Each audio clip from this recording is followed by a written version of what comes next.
What's up, guys? Randy here at Leash Electronics / Racing. Doing a little update on the hot rods around here. Working on my Trans Am a little bit, trying to get it ready for a race I'm planning on going to next weekend. Plan on taking it down to Enos, Texas. They got a little streetcar roundup race down there, so I mainly just want to take it down there so I can get some test hits on the car, since it's cold up here and there's no tracks around here. But we got the car, it's been running good. I've been driving it a little bit. It's got my 427 LS3 in it. Man, it looks like a bunch of crap on there. Got my dump all fixed up here.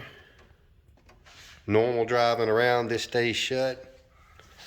Got a little solenoid over here with air that operates it. So as soon as I go wide open throttle, my ECU cracks that sucker open. Normally when I'm driving around, there's a 2.5-inch exhaust that runs all the way out the back. It's actually got 2 mufflers on it, trying to get it pretty quiet. So I got all that going. It's been running really good. I'm just ready to make some full throttle blast with it.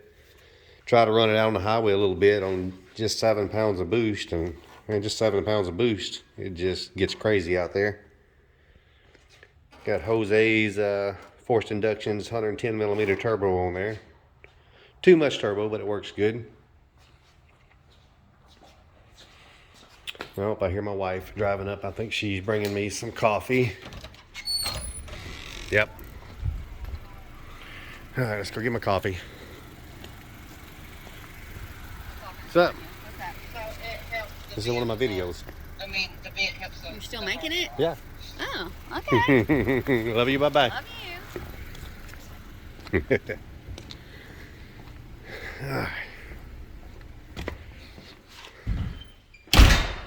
So back to the Trans Am.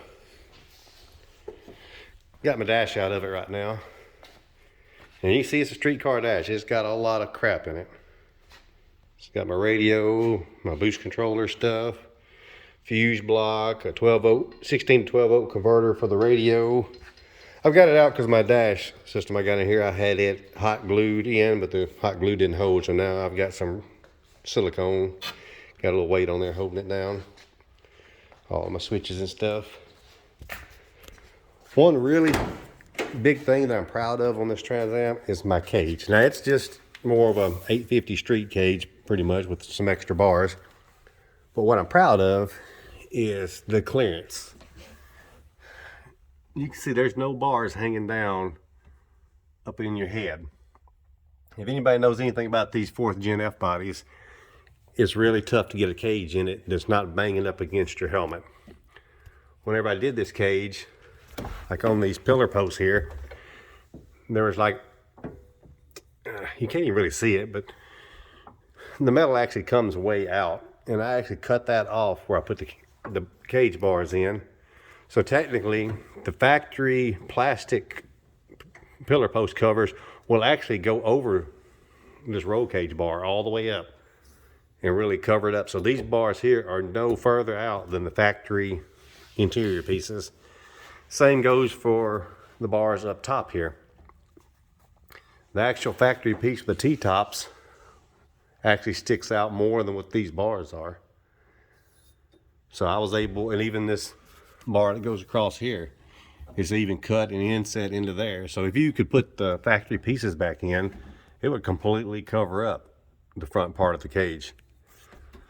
So that's what I like. I've had a 4th gen Camaro once before, and the helmet room was really tough on it because the cage, the way they normally go in, it just, I wasn't pleased with it.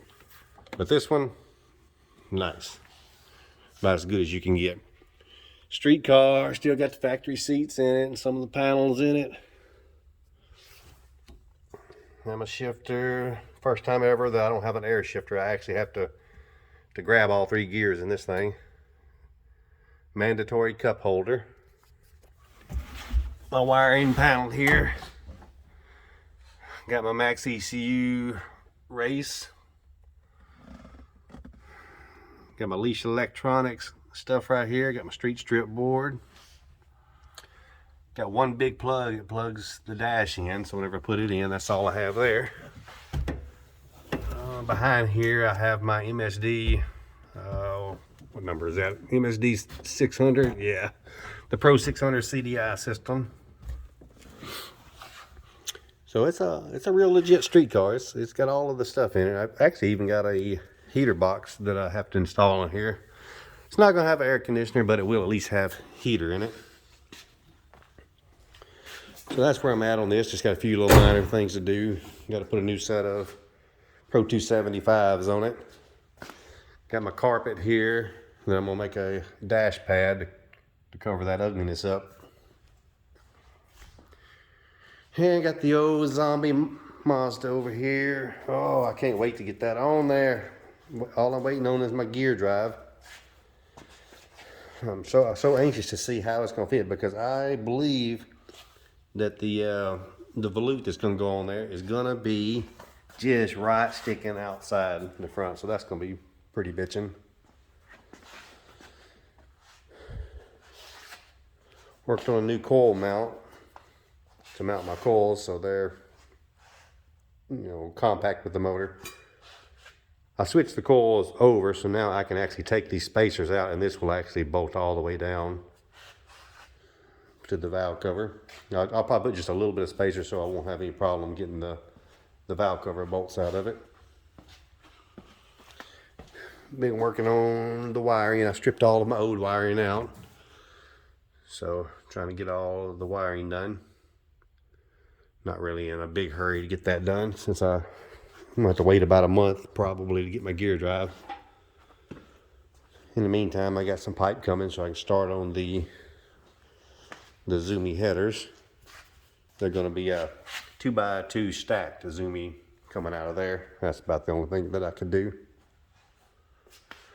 So that's where we're at, just waiting on parts for this thing. But in the meantime, I got just a few little odds and ends that I'm tying up on this. So hopefully I can get to take it out next weekend and get to make some hits on it. Not expecting to run anything fast. If I could just get down to some bottom fives again, that's really about all I want this thing to be able to do. I mean, I think it can go faster. I mean, I know it can, but I don't really have any reason to push it too much past that. All right, well, until next time, see y'all later.